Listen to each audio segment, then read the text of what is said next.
जिनेन्द्र वन्दे तु सर्वसिद्धे ध्रुवममलमणोवमं गदिं पत्ते वोच्छामि समयपाहुड मिणमो सुध केवली भणिदम। पंच परमेष्ठी भगवान की जय। समय सार जी ग्रंथादिराज की ज्ञानशाला में हम समझ रहे हैं जो ज्ञानी जीव होता है वो पर को आत्मरूप और आत्म को पररूप नहीं मानता।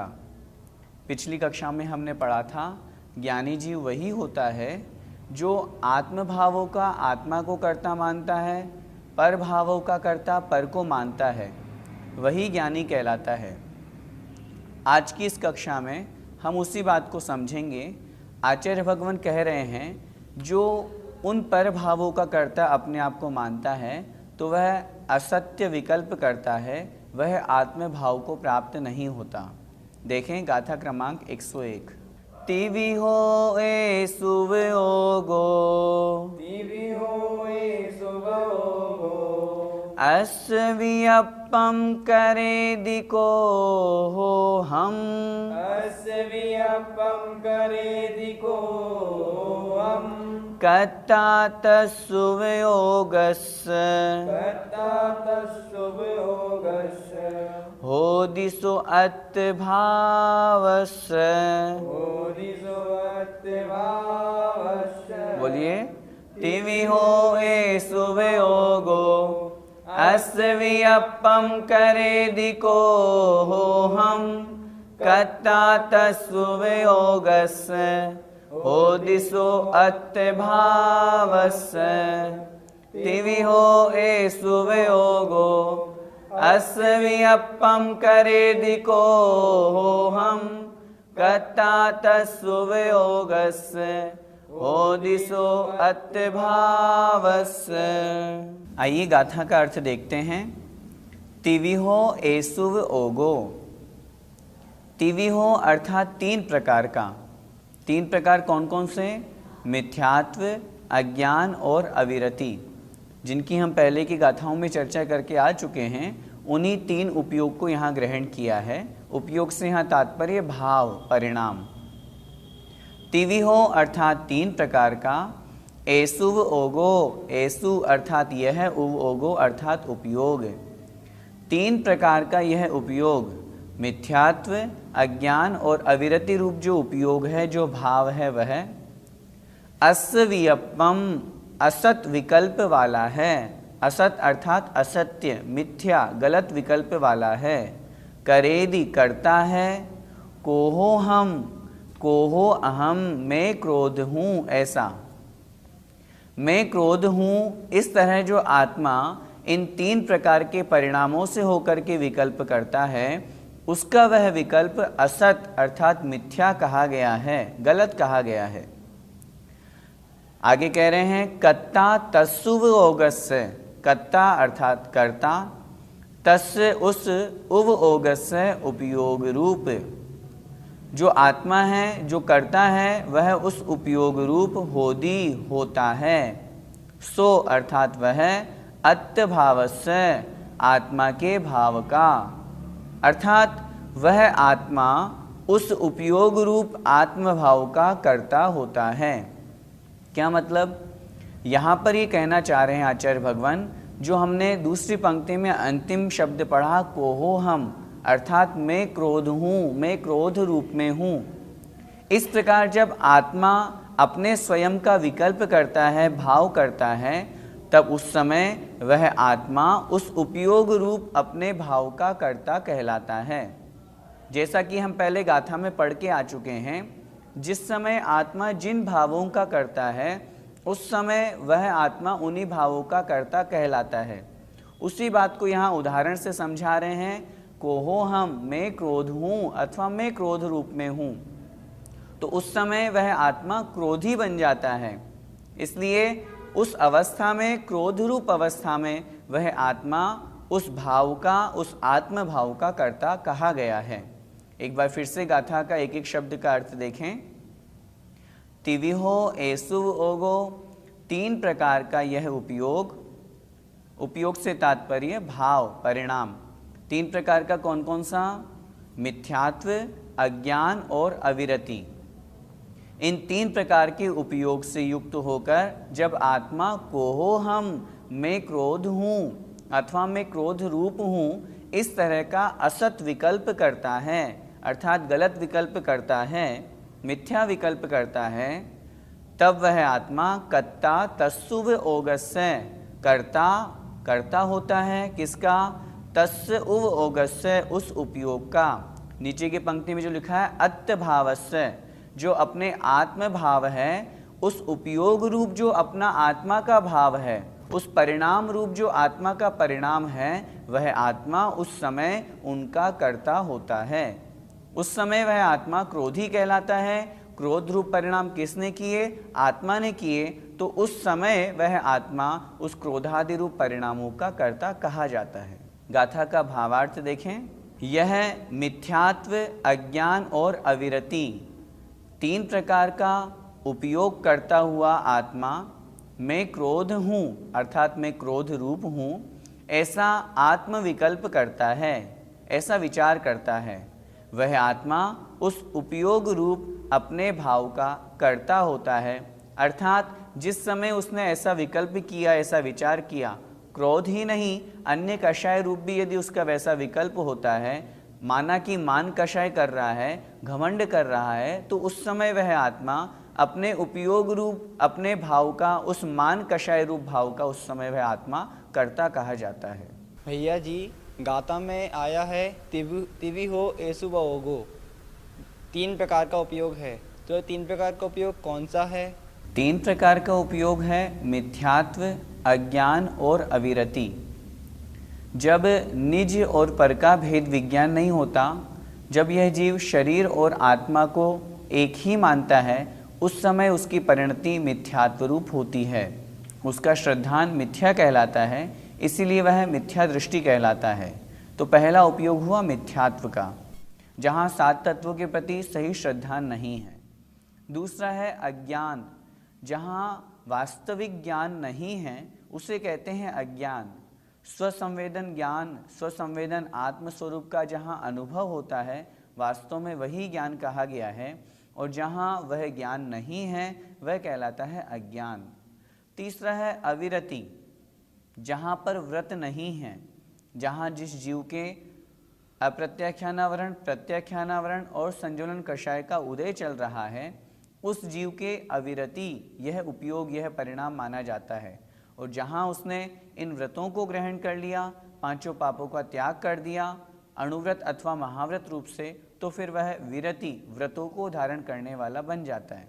तो इस प्रकार गाथा में जो 3 प्रकार का उपयोग कहा गया है, वह मिथ्यात्व, अज्ञान और अविरति, ऐसा समझना चाहिए। भैया जी, क्रोध करते समय आत्मा किसका कर्ता होता है? क्रोध करते समय आत्मा क्रोध का ही कर्ता होता है। यह बात बहुत स्पष्ट रूप से समझ लेनी चाहिए। आत्मा जिस समय जो क्रिया करता है, उस समय वह उन्हीं का कर्ता होता है। क्रोध करते समय क्रोध का कर्ता आत्मा कहा गया है। यदि वह आत्मा मान कषाय करता है, तो उस समय वह आत्मा मान कषाय का कर्ता कहा गया है।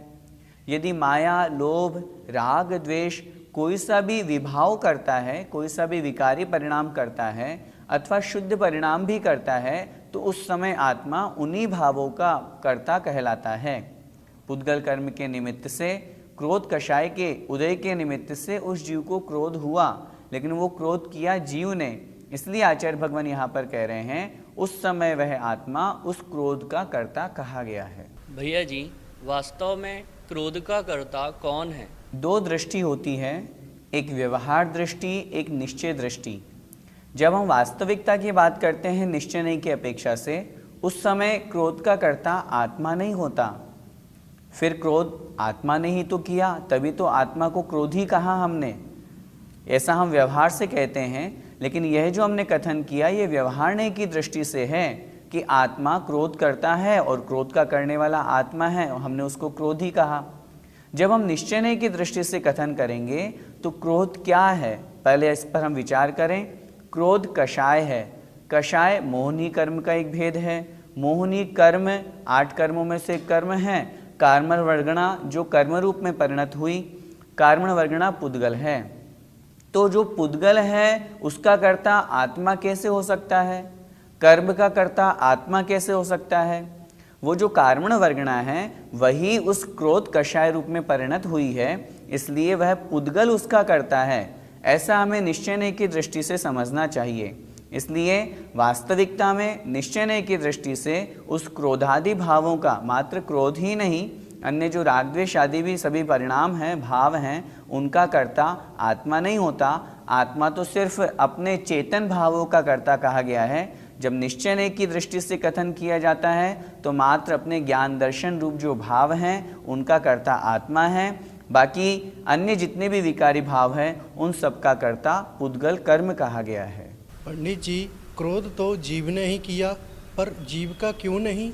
जैसा कि अभी हमने समझा, 2 नई की अपेक्षा से हमने कथन किया। आपने जो कहा क्रोध जीव ने किया, तो वह क्रोधी जीव ही तो कहलाया, क्रोध को करने वाला जीव ही तो हुआ। ये व्यवहार नहीं की अपेक्षा से हमें समझना चाहिए। हम जो ग्रंथ पढ़ रहे हैं अध्यात्म ग्रंथ है, निश्चय नय को मुख्यता से यहाँ पर कथन किया जा रहा है। इसलिए निश्चय नय से जहाँ पर कथन हो, अध्यात्म शास्त्रों में जहाँ पर कथन हो, वहाँ जिस कार्य को करने में जो कारण होता है वह कर्ता भी वही माना जाता है। क्रोध किस कारण से आया? क्रोध माना कि आत्मा में आया, आत्मा के परिणामों में क्रोध आया। किस कारण से? पुद्गल कर्म के निमित्त से, क्रोध कषाय के निमित्त से। तो क्रोध कषाय के निमित्त से आने के कारण से वह पुद्गल कर्म का ही परिणमन कहा जाएगा, वह पुद्गल कर्म का ही, पुद्गल द्रव्य का ही परिणाम कहा जाएगा, आत्मा का परिणाम नहीं कहा जाएगा। यदि आत्मा का परिणाम आत्मा का स्वभाव होगा तो फिर तो क्रोध से रहित जीव कभी हो ही नहीं पाएगा, या फिर प्रत्येक जीव में हमेशा क्रोध रूप परिणाम रहेगा ही रहेगा। फिर तो जो सिद्ध भगवान जो मोक्ष अवस्था को प्राप्त हो चुके हैं, जिन्होंने 8 कर्मों को नष्ट कर दिया, उनके भी क्रोध होने का प्रसंग उपस्थित हो जाएगा। वास्तविकता में निश्चय नहीं की दृष्टि से क्रोधादि भाव, विकारी भाव ये आत्मा के स्वभाव नहीं है। इसीलिए आचार्य भगवान ने यहाँ पर क्रोध को आत्मा का स्वभाव नहीं माना। भैया जी, क्या इसी तरह मान माया लोभ में लगा लेना चाहिए? हाँ बिल्कुल, चाहे मान हो, माया हो, लोभ हो, कोई सी भी कषाय हो, उस रूप यहाँ पर भाव दिया हुआ है। एक क्रोध का उदाहरण दे करके आचार्य भगवान कह रहे हैं क्रोधादि जितने भी विकारी भाव हैं उन सबको यदि वह अपना मानता है तो वह अपने उस रूप भावों का कर्ता कहा गया है, जो उस जीव के लिए असमीचीन दृष्टि वाला कहा गया है। अन्य भावों से यहाँ और क्या समझना? जितने भी राग, द्वेष, मद, लोभ, मोह, कर्म, नौकर्म, ये सब जितने भी विकारी भाव हैं जो जीव का स्वभाव नहीं है, एक बहुत अच्छी तरह से इसको समझ ले, जो जीव का स्वभाव नहीं है, विभाव रूप परिणति के जो भाव हैं, उन सभी भावों को जो भी यहाँ पर ग्रहण किया गया है उन सबको यहाँ पर ग्रहण कर लेना चाहिए, उनको समझना चाहिए। और उनको जो यह मानता है मैं क्रोधादि रूप हूँ, यह शरीर मेरा है, यह नौकर्म, ये कर्म मेरे हैं, जो इस रूप परिणति करता है उसकी यह धारणा ठीक नहीं है। भैया जी, ऐसा मानने में हानि क्या है? संसार में भटकाने के यही तो सबसे बड़ा कारण है। यदि हमारी मान्यता इस तरह की होती है तो फिर हम मिथ्या दृष्टि बने रहते हैं। जैसा कि गाथा में बताया, वह जीव असत विकल्प करता है, अर्थात उसका इस तरह से विकल्प करना असत अर्थात असत्य है, मिथ्या है, गलत है। सबसे बड़ी बात, वह जीव अज्ञानी बना रहता है, उसको अभी वास्तविकता का ज्ञान ही नहीं हुआ, भेद विज्ञान ही नहीं हुआ कि मेरी आत्मा कौन है, मैं कौन हूँ, शरीर मेरा क्या है। ये जो क्रोधादि भाव भी जो मैं करता हूँ ये वास्तव में मेरे है या नहीं है, उसे अभी वास्तविकता का ज्ञान नहीं होने के कारण से आचार्यों ने उसे अज्ञानी कहा। और इसी कारण से वह जीव अपने नवीन कर्मों का बंध निरंतर करता रहता है। जब नवीन कर्मों का बंध निरंतर करता रहेगा तो फिर वह जीव कर्मों से छूटेगा कैसे? जैसा कि इष्टोपदेश जी में भी कहा है, वपुर गृहम धनम दारा पुत्रा मित्राणि शत्रवः सर्वथान्य स्वभावानी मूढ़ स्वानी प्रपद्यते। वपु हमारा शरीर, गृहम घर, दारा स्त्री, पुत्रा अर्थात पुत्र, मित्राणि शत्रवः चाहे वो मित्र हो चाहे शत्रु हो, ये सभी सर्वथा अन्य स्वभावानी, ये पूर्ण रूप से मेरे से, मेरी आत्मा से अन्य स्वभाव वाले हैं। लेकिन जो इस तरह की धारणा रखता है अर्थात इनको अपना मानता है, मूढ़ है, वह मूर्ख है, स्वानी प्रपद्यते, इन सबको वो अपना मानता है और अपना मानने के कारण से अज्ञानी बना रहता है, मिथ्या दृष्टि बना रहता है, संसार में कर्म बंधन को करता रहता है और भटकता रहता है।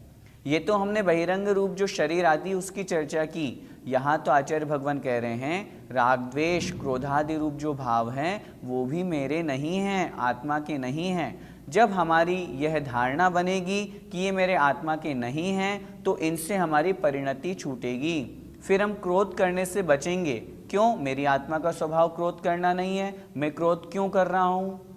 जब इस तरह की परिणति होगी तो फिर हम कर्म बंध से बचेंगे। जब कर्म बंध से बचेंगे तो हमारी आत्मा का कल्याण होगा, हम धीरे धीरे मोक्ष मार्ग में लगेंगे। इसलिए सबसे बड़ी हानि है ऐसे भाव करने से हमारा संसार बढ़ता है, इसलिए हमें उन भावों को छोड़ देना चाहिए। इस गाथा का पद्यानुवाद देखें।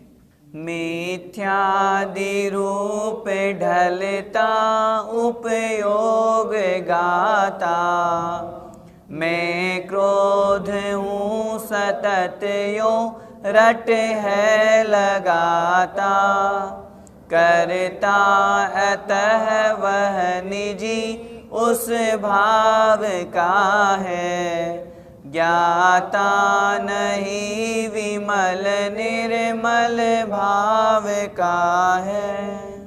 जो अभी हमने समझा, तीनों प्रकार के विकल्पों से युक्त, भावों से युक्त होकर के वह आत्मा क्रोध रूप अपने आप को मानता है।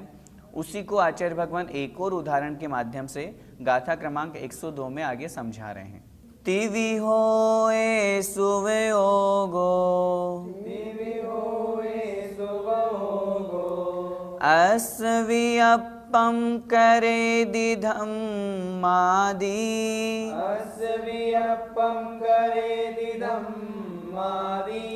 कर्ता तस्सुवयोगस्य, होदिसो अत्यभावस्य।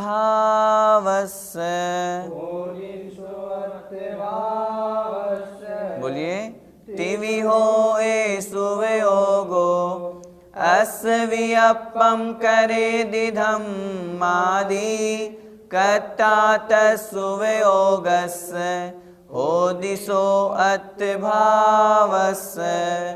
तिवि होए सुवयोगो, अस्वियप्पम करे दिधम मादी, कर्ता तस्सुवयोगस्य, होदिसो अत्यभावस्य। गाथा का अर्थ देखें। तिवि हो एसुव ओगो, तिवि हो अर्थात तीन प्रकार का, एसुव ओगो यह उपयोग।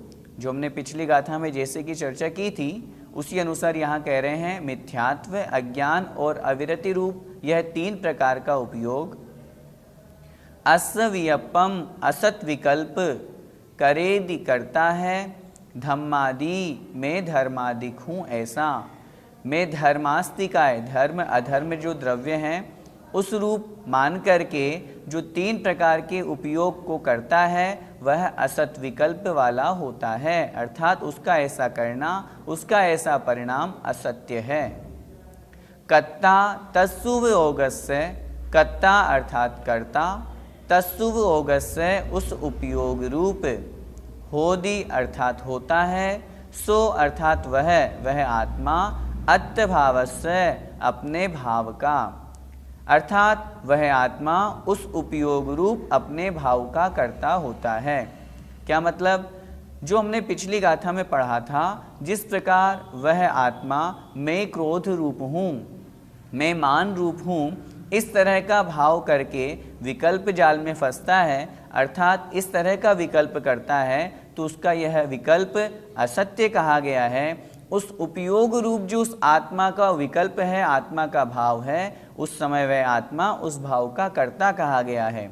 उसी प्रकार मैं धर्माधिक हूँ, मैं धर्म द्रव्य रूप हूँ, मैं अधर्म द्रव्य रूप हूँ, जो इस प्रकार का विकल्प करता है, इस प्रकार का भाव करता है, आत्मा उस समय उन्हीं भावों का कर्ता हो जाता है। भावार्थ देखें, यह अर्थात मिथ्यात्व, अज्ञान और अविरति रूप 3 प्रकार का उपयोग वाला आत्मा मैं धर्माधिक हूँ। धर्म से यहाँ तात्पर्य धर्म द्रव्य ग्रहण करना है, धर्म द्रव्य, अधर्म द्रव्य आदि। इस तरह हूँ, ऐसा आत्मविकल्प करता है, वह आत्मा उस उपयोग रूप अपने भावों का कर्ता होता है। भैया जी, मैं धर्म द्रव्य रूप हूँ, ऐसा चिंतन तो कोई नहीं करता। आपका कहना बिल्कुल ठीक है। मैं धर्म द्रव्य रूप हूँ अथवा मैं अधर्म द्रव्य रूप हूँ, इस तरह का चिंतन तो कोई नहीं करता। लेकिन मैं धर्म द्रव्य को जानता हूँ, अधर्म द्रव्य को जानता हूँ, अन्य पर द्रव्यों को जानता हूँ, इस तरह का चिंतन तो जीव के द्वारा होता ही है। और जब यह चिंतन होता है तो वह फिर आत्म स्वरूप को प्राप्त नहीं कर पाता। ऐसा चिंतन उस जीव के लिए शुद्धोपयोग में बाधक कहा गया है। धर्म अधर्म आदि जो द्रव्य हैं, आचार्यों ने कहा है ये ज्ञेय हैं, जानने योग्य हैं। लेकिन जब शुद्धोपयोग की बात की जाती है, जब स्वसंवेदन ज्ञान की बात की जाती है, उस समय ये धर्म द्रव्य, अधर्म द्रव्य आदि को जानना भी बाधक कहा गया है। क्यों? क्योंकि वहाँ पर मात्र आत्म स्वरूप का ही चिंतन करना है, आत्म स्वरूप के अलावा और अन्य किसी का भी चिंतन नहीं करना। अन्य पर द्रव्य का चिंतन करेंगे तो निश्चित रूप से वह जीव शुद्धोपयोग से नीचे गिर जाएंगे। दूसरी बात, धर्म द्रव्य का स्वरूप अगर वह समझ रहा है, उसको ज्ञान हो रहा है, धर्म द्रव्य मुझे चलने में सहकारी होता है, यदि वो इस तरह का चिंतन करता है तो धर्म द्रव्य के प्रति उसका राग भाव जागृत हो जाएगा। इस निमित्त से राग भाव के कारण से वह शुद्धोपयोग से विमुख हो जाएगा। इसलिए आचार्य भगवान यहाँ कह रहे हैं, जो इस तरह का चिंतन करता है कि मैं धर्म द्रव्य रूप हूँ अथवा मैं धर्म द्रव्य को जानने वाला हूँ, यह भी उसे आत्म स्वरूप से विमुख करता है, आत्मा से विस्मरण करता है। इसलिए उसका ऐसा चिंतन करना भी ठीक नहीं है। और मात्र धर्म द्रव्य ही नहीं, धर्म द्रव्य के अलावा अधर्म द्रव्य, आकाश द्रव्य, काल द्रव्य, इनके बारे में भी यदि वह जीव चिंतन करता है तो उसका यह चिंतन भी गलत है। आकाश द्रव्य के बारे में यदि वो विचार करता है, आकाश द्रव्य मुझे रहने के लिए स्थान देता है, अभी मैं जहाँ पर स्थान प्राप्त कर रहा हूँ आकाश द्रव्य के निमित्त से कर रहा हूँ, तो वह आत्मा के परिणामों से, आत्म स्वरूप से विमुख हो गया। उसका चिंतन आत्मा से हट करके विकल्प रूप में हो गया, और जहाँ विकल्प रूप परिणाम हो जाता है वहाँ वह जीव अज्ञानी कहलाता है। यहाँ अज्ञानी से तात्पर्य शुद्धोपयोग से रहित जो जीव हैं उन सबको अज्ञानी कहा है, क्योंकि यह शुद्धोपयोग अर्थात निश्चय नहीं की प्रधानता का ग्रंथ है, अध्यात्म ग्रंथ है। इसलिए वहाँ तो मात्र आत्मा की ही चर्चा की जाएगी, आत्मा का आत्मा में स्थित होकर के आत्मा का ही चिंतन करना, आत्मा का ही ध्यान करना। अन्य विकल्प आते ही वह जीव अज्ञान दशा को प्राप्त हो जाता है, नवीन कर्मबंध को करने लगता है।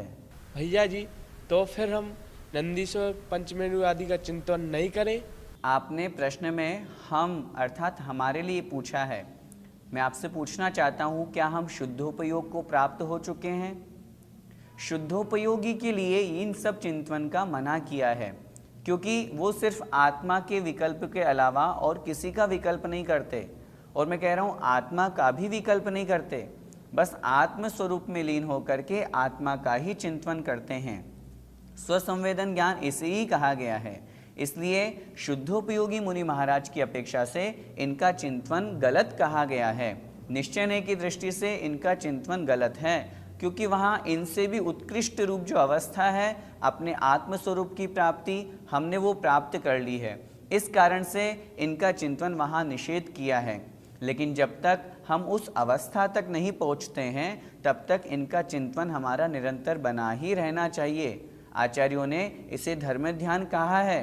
संस्थान विचय धर्म ध्यान में इसे ग्रहण किया है। लोक के आकार का चिंतन करना, लोक कितना है, हम कहाँ हैं, कितने समुद्र हैं, किस तरह मेरू बने हुए हैं, द्वीपों में किस तरह कहाँ कहाँ अकृत्रिम जिनालय हैं, उनकी भावों से हम वंदना कर रहे हैं, ऐसा चिंतन करना गलत नहीं है, लेकिन वो हमारे लिए बिल्कुल ठीक है। जो शुद्धोपयोगी मुनि महाराज हैं वो अपने आत्मस्वरूप को छोड़ करके यदि यह चिंतन करेंगे तो उनकी अपेक्षा से वो गलत कहा गया है। हमारे लिए तो वह परम उपादेय हैं, लक्ष्य हमें बनाना है, हम भी अपने आत्मस्वरूप का चिंतन करें। लेकिन जब तक वहाँ नहीं पहुँच पाते हैं तब तक हम अपने धर्म ध्यान को बनाए रखें, जिनेंद्र भगवान की भक्ति में अपने मन को लगाएं, इन पंचमेरु आदि जो अकृत्रिम जिनालय हैं इनकी वंदना करें और भावना भाएं, हे भगवान मैं निश्चित रूप से एक दिन ऐसा प्राप्त करूंगा जब मैं प्रत्यक्ष में आपके दर्शन करूं। इस प्रकार सोचना चाहिए।